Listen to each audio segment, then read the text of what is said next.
All right. We're back with another wonderful week. We got the wonderful Johnny Garfield back. Yo. As always, our elder statesman, Mr. Kurt. Hey, We got Brandon, the whiz kid from the South Side. And we got the Salisbury steak with the extra juice from the North Side. I had to get him at least once. Speaking of North Side and South Side, we are going to talk about one big taco. One big topic this week, and it's brought to my attention by David because he was too young to be a part of that era, but I was only 3 at the time, so I didn't know much about it, but I learned about it as I got older. Did PEDs at the time save baseball? This is after 95 and the 94 strike, where 95 they only played 144 games. The Indians go on. Don't kill me for saying that name. That was what they were called then. But the Indians win 144 and go to the World Series to lose to the Braves, which is probably the only time you ever had two mascots known as the Braves and the Indians face off in the World Series, which will never happen again. But I'm going to start with Kurt because I know he's going to have the most insight on this. Because I know performance enhancement, besides steroids, had been happening since the 70s with the little greenies and everything else. And then it progressively got to cocaine and then eventually steroids. So, Kurt, did PEDs save baseball? I think you can make an argument for it. People really got interested in home runs between the McGuire Sammy Sosa battle in 1998, and it piqued up some interest in the game after a lot of people felt let down when the World Series in 1994 was canceled. But it was also a good thing that a few years later they finally started cracking down on steroids and on greenies as well. The true story, my fantasy baseball teams improved immeasurably one year when I was reading both a book about an old stat book from like the early 1990s, and I was noticing there were really no good players left in Major League Baseball in that era after 33 years old, and a book by Alyssa Milano, of all people, who she wrote a book about baseball, or she probably had a ghost helper with it. But she said specifically, this was right a year or two after they were banning steroids. She said, amphetamines are going to be banned too. And I was like, oh my God, amphetamines. That's why all these guys were sticking around. Jim Bouton wrote about it in his book, Ball 4, and he said basically a lot of the older guys use greenies like crazy in order to keep going. So that I stopped drafting anybody much over 29, and I wound up winning 3 fantasy baseball championships in 5 years. So getting back to the topic at hand, absolutely, yes, it was there. There was definitely some interest in it, but it's a good thing that baseball cracked down on them after a while. See, that's why I go to certain people who've been through this before, who understand the baseball aspect of it. Because 1987 will always be the golden era for certain players. Because I talked about it once before. I talk about Wade Boggs a lot on here. Wade Boggs had the most home runs he ever had as a player in 1987 with 24, which was double the number, was 2 less than the number on his back when he was playing for Boston at that time. His next highest home run total in his career, 11. That's why if you ever want to look at an outlier, Brady Anderson, 1996 Brady Anderson. He was 5'11", weighed 195 pounds, but in the offseason he gains about 10, 15 pounds, and his baseball reference has him as 210 back then. He only goes on to hit 50 home runs as a leadoff hitter, which is considered insane then, but not insane now when you think of Kyle Schwarber. But Schwarber's a much larger individual. So PEDs was there. It's just that they couldn't put their finger on it. I'll tell you Then again, it something wasn't about Bud Selig yet. I'll tell you something So about Brady Anderson. He sure came in like yes, Denji from Chainsaw Man in that season. His career would continue for another 6 years afterward, but he'd never quite reach that level again. no, he'd end up leaving. I think he'd end up leaving Baltimore to play for Cleveland for some weird reason, like a weird just one season wonder with that. Yeah. But if you ever say that like certain guys look like they did, but my one example is Jim Tomey was in that era the entire time from 1989 until 2012, I think. He had 612 home runs. He had more home runs than Griffey had, and that was after Griffey got hurt. But Tomey lasted 2 years longer, and he didn't pass out in the clubhouse during a pinch hit appearance. And she's like, "Hey, Kenny, we need you." Kenny Oh, G. They said they made a joke in the newspaper the next day. It's just like now Seattle can lay claim to Kenny G and Kenny Z. But since Johnny kind of hit on it, I'm going to let him go next.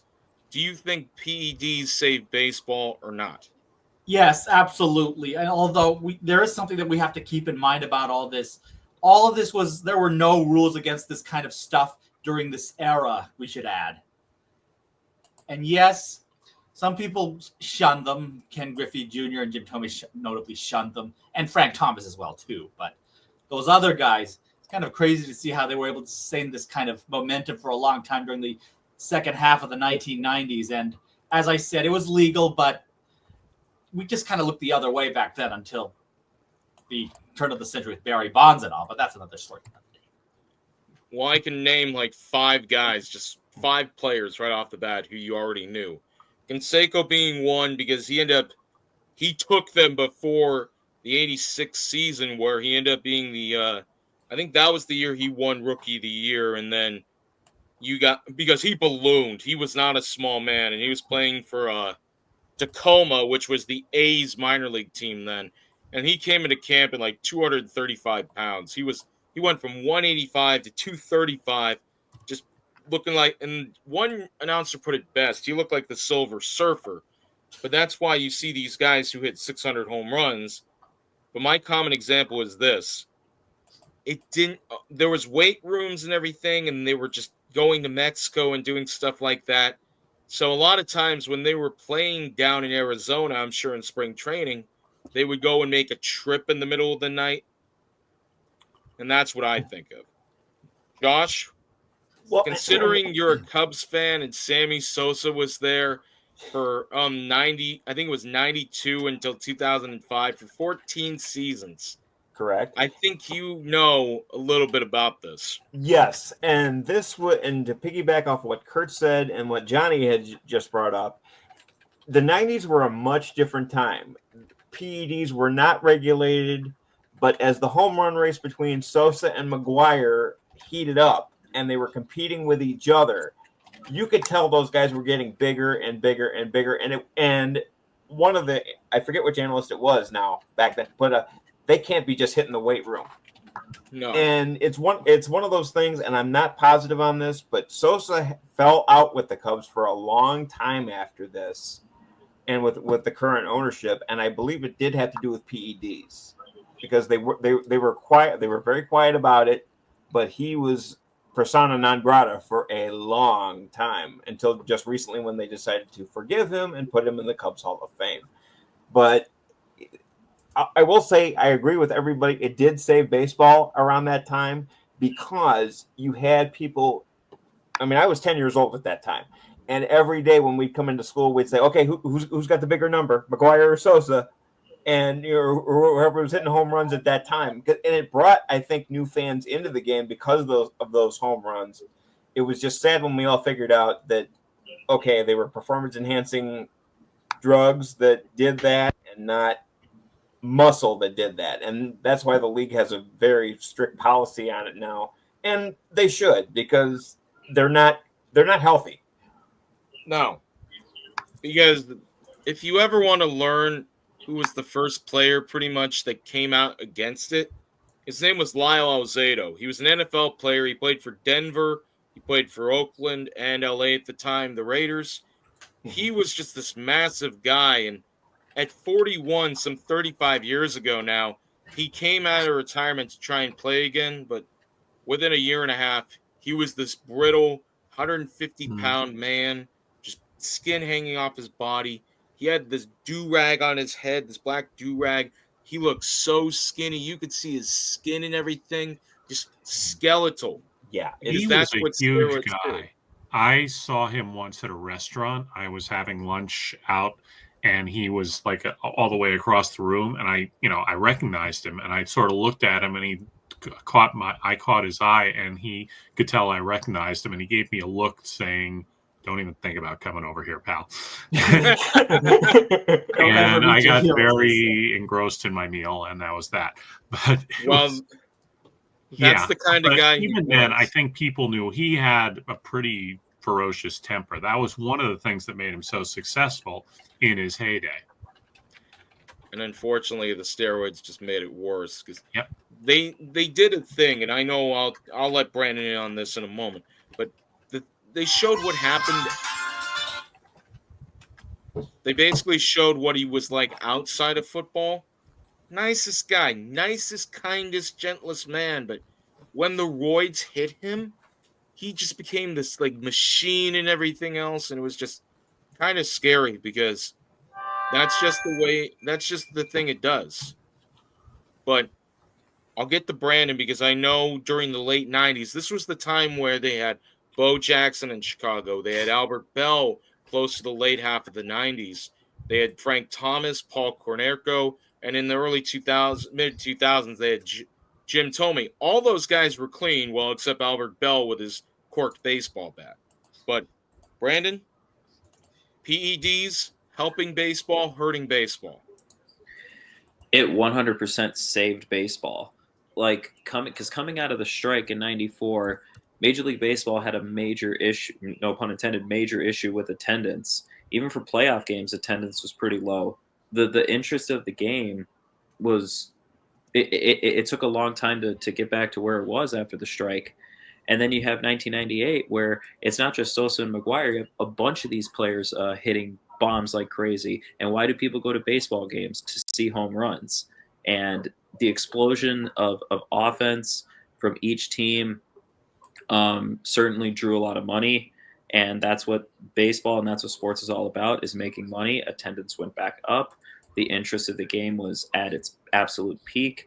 And I think the 30 for 30 documentary, Long Gone Summer, I think summarizes that summer of '98 and really the entire steroid era perfectly. And you're still kind of seeing the effect of that time period in today's game because a lot of home runs are still being hit. And look at 2019, where everyone's talking about the juiced balls and stuff like that. A lot of home runs were hit, and even this year, a lot of home runs are hit. You have 250 home run hitters this year in Cal Raleigh and Kyle Schwarber. But yeah, I think the steroid era 100% saved baseball, and I honestly do believe that the game was better off for it. So I pulled up the 1998 season just to give you guys a quick glimpse into how this was. So we're talking about PEDs. Palmeiro, Alex Rodriguez, Manny Ramirez, Juan Gonzalez, Jose Canseco, Mark McGuire, and Sammy Sosa. All were in the top 25 in home run hitters that year. Griffey had the most, but people forget about the unsung hero of that season. Greg Vaughn never took steroids. 50 home runs as a Padres cleanup man. 50 homers. And then right behind him, Albert Bell has his second best season ever. 200 hits, 48 doubles, 49 home runs. Never took steroids. Unfortunately, his terrible attitude, including that forearm shiver he gave to poor Fernando Vina in Milwaukee that time. Oh boy. That was just not fair, but he kind of did the same thing beforehand in that game. But when I think about baseball and purists and everything else, Clemens is it wasn't Canseco and McGuire for me who were the biggest problems. Clemens is number one. Roger Clemens is always and forever going to be the poster child of steroids if it wasn't Canseco. Because if you've ever seen how Roger Clemens looked in 1986 and then after, he was 6'2", maybe 185 pounds, but then he gets up to like 230, 240, and he has this big fastball and everything else, but you knew, because you had to realize at that point that somebody, somehow, some way, was getting something quote unquote extra in their system, because Clemens was fine before the steroids. Bonds, great before the steroids. My greatest clean player ever, and this will be another top. This will branch off into this.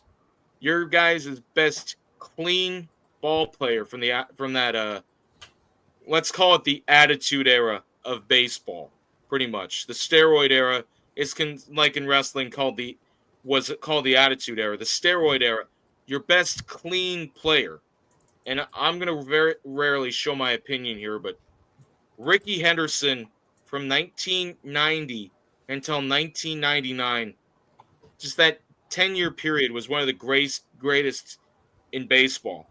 Because by 1999, he was in his 21st year, and he still was doing his best at what he did. So that's my guy from the era of clean hitters. But Brandon, since you were last time, I'm going to let you start first. Greatest clean player from the 90s to present day. I have to go Ken Griffey Jr. I think that there's no two ways around it. Never proven that he took steroids, and he just went up there, mashed the ball. Not only that, played a phenomenal center field, one of the best center fielders of all time. And for me, has the greatest swing of any player in Major League history.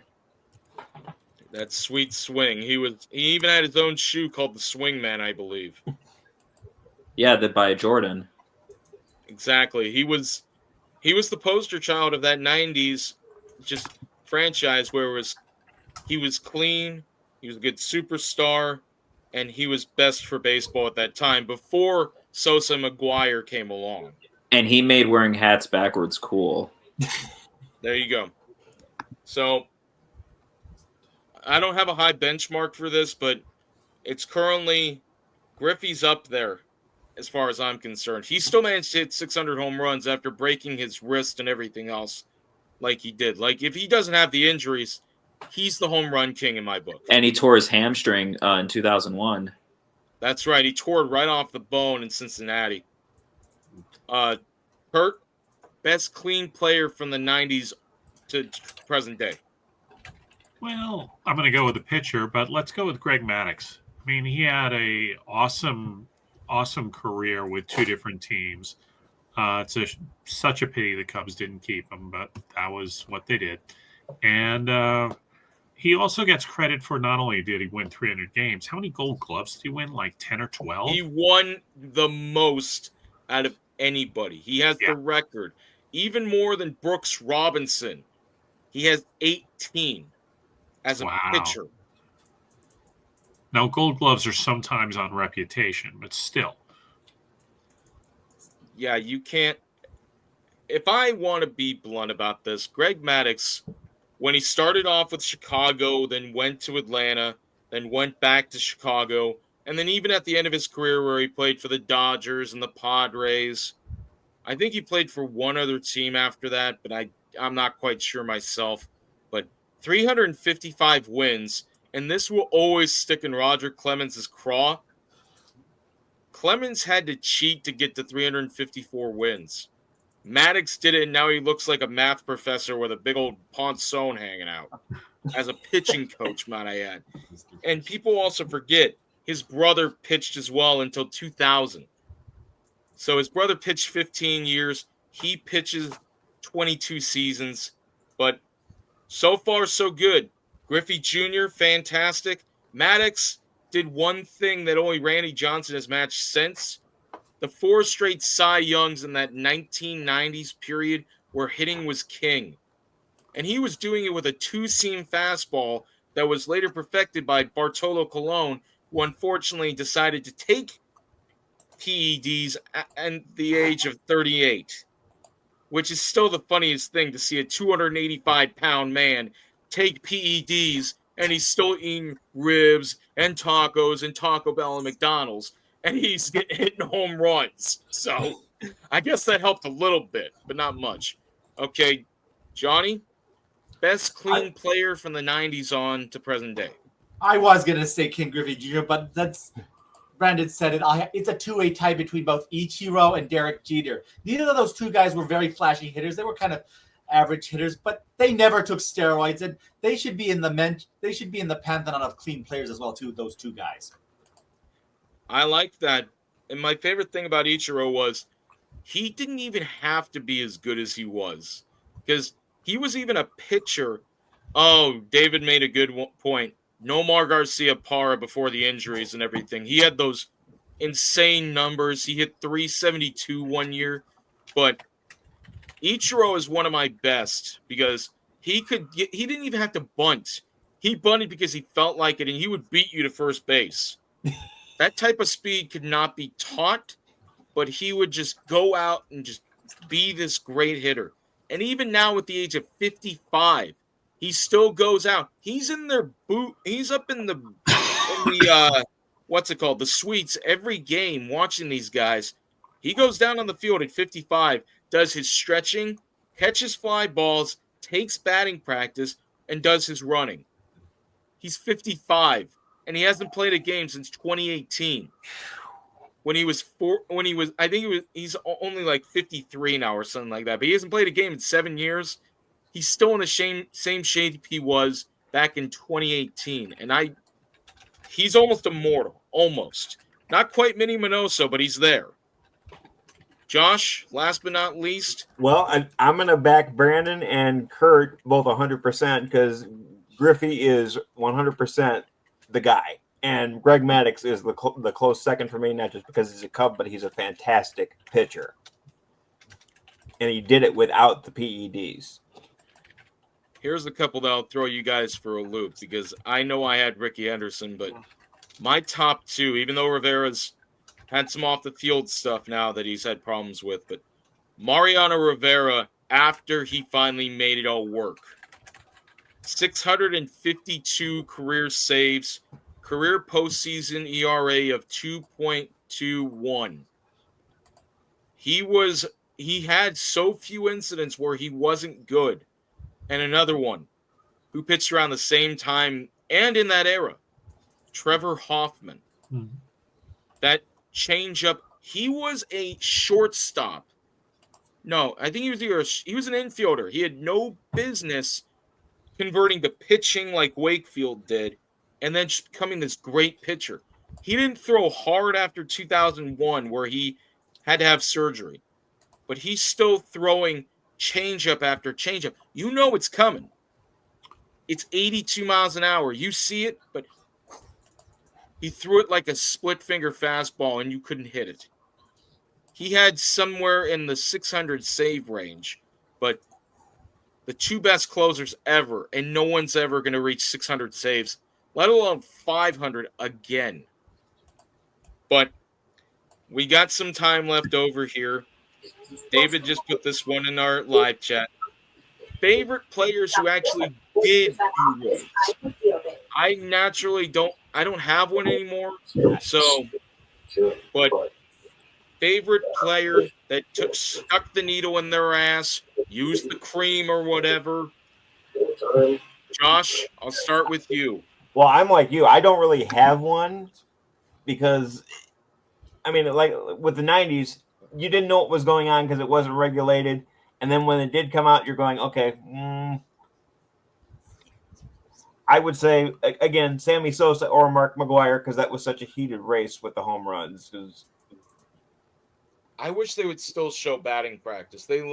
That's the one thing baseball seems to be missing now is letting these guys, these young kids especially, not Zach Hampel. Zach Hampel can go sit on a stick and spin for me. But I want these young kids to be able to go and watch these guys take batting practice. Listen to that ball hit that bat and just go. Well, just let it hit the seats and everything else. Let me ask you all this because all of us have been to a live game at one point or another. I know in the majors, at least for the Cubs that I follow, most of the time the Cubs take batting practice before the fans are even let in the gate, so the fans don't even get to see that anymore. And I think that's wrong to me. I think it's terrible, honestly. I've only ever seen batting practice once, and that was about 20 years ago now. And I was fortunate to see that because now that the A's don't have a city anymore to call their own besides Sacramento, it's rather sad because the only reason I got to see it was because it was Mug Root Beer Float Day, and that was when they were doing the root beer floats and everything. You had guys like Eckersley, Fingers, Fossey, all those guys giving you ice cream and an autographed cup. That was free with your purchase. Was this autographed cup, and they give you a root beer float, and you could go and be on your merry way. Go That's to your really seat. cool. Oh, it was a blast. Only went once, but it was a blast. And you got to see guys go hit home runs, the pitchers were stretching out and everything else. That's why I think batting practice is lost on these younger generation. I don't mean to say it that way, but No, you're actually 100% right, because I think the younger generation of baseball fans, baseball players that are coming up, I'm talking little league right now. It's beneficial for them to see their players putting in the work before the game, and the batting practice and the throwing and the fielding. So you know how important those skills are when they're in practice back in at their home fields behind their schools or wherever they are. exactly. But I'll get back on the topic now because I know, but still, batting practice before games, let it happen again, MLB, please. Johnny, best player on PEDs. And David, be careful next time. Bring a helmet. That Brady Anderson character, I'll tell you something. He became a bit of a pop culture icon after that Chainsaw Man season of 1996. He was on Beverly Hills 90210, believe it or not.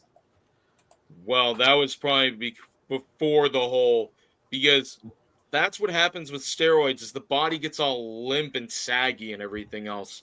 Because naturally, lifting weights and everything else, the muscle tightens up and everything else. But once you take steroids, you don't have that ability anymore. That's why you see guys like Mark McGwire and Sammy Sosa now. McGwire has this big old white goatee and everything else. He looks like he's 20 years older than he is. Kurt, best player that actually took steroids. Best player or favorite player? Well, either one. Either one. Okay. How about Andy Pettitte?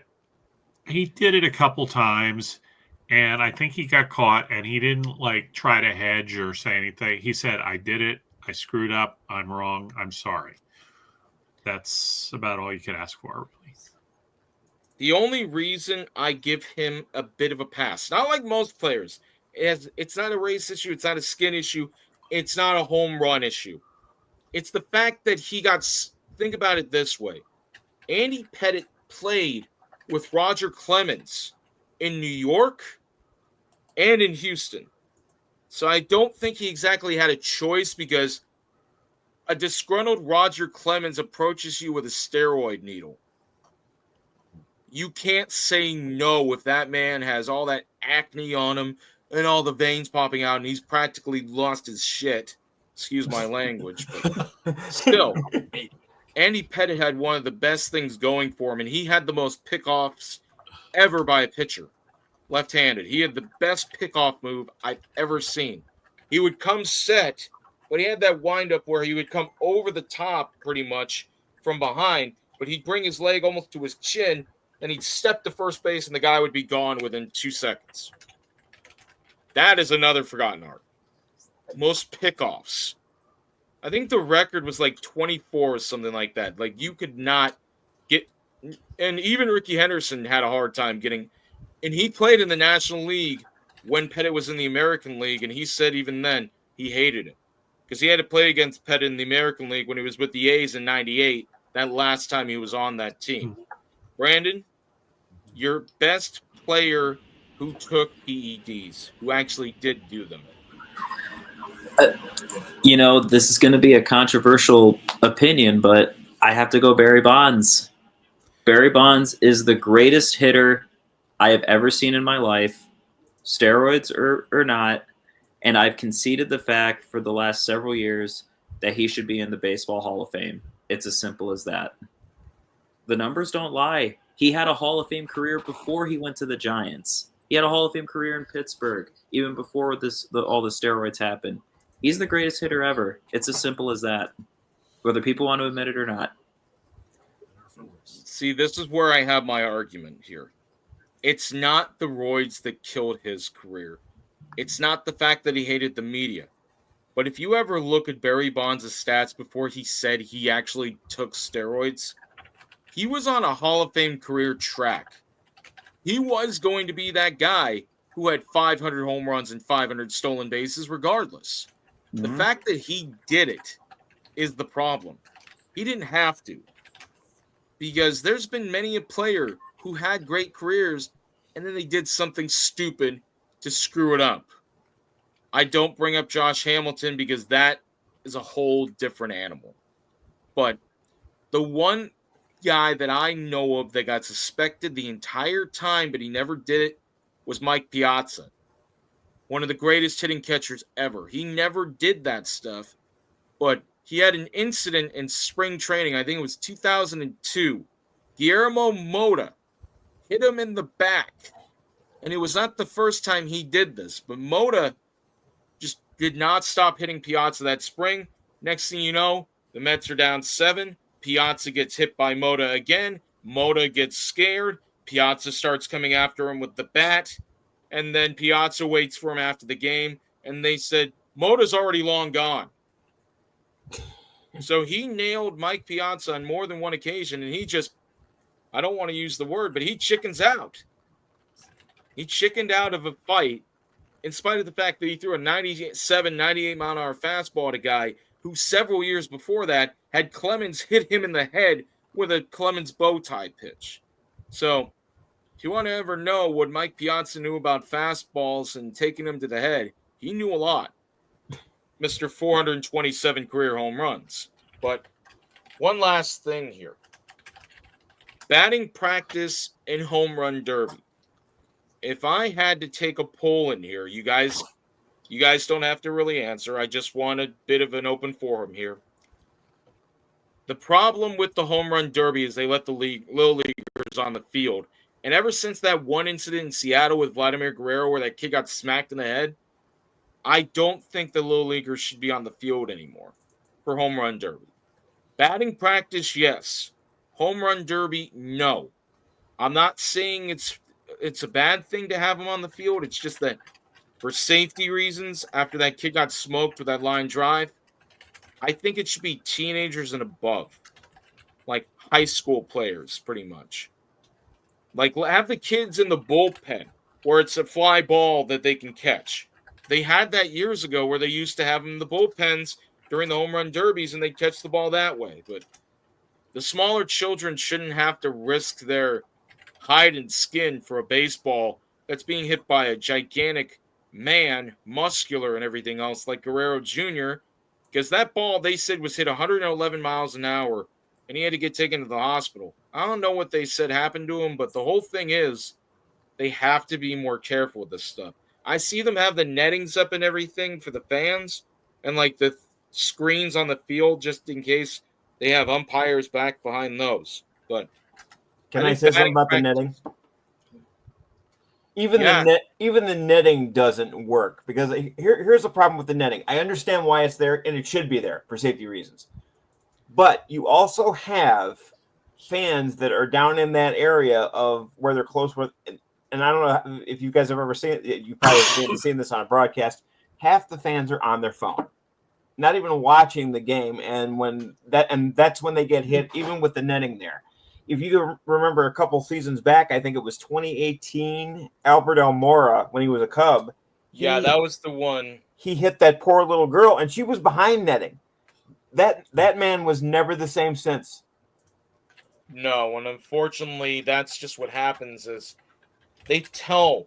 And when I went to, it was last Wednesday, not yesterday, but the Wednesday before, I had 2 Cokes in my hands, and I had just gotten back from the John, and I had 2 Cokes in my hands. The guy was up there holding a sign, the security guy, and he says, "This is a courtesy. Do not walk while there's a ball in play. After the ball is caught, or if there's a timeout, then you can walk." Because it's a warning. Because all these people care about is, oh, hey, I'm on my phone. Well, guess what? $1,000 trip to the hospital ain't too much fun when you got a big old mark right about here the size of a baseball, friend. But no, batting practice over home run derby. I think batting practice is more the time for the young kids to be out. But during the home run derby, I think they need to have a few more rules when it comes to these children so that way they don't get hurt. Because that's my 100%. only thing is safety first. Because I know I would have loved to do that as a kid, but not get hit by a baseball. Those things, they come off the bat at hundreds of miles an hour.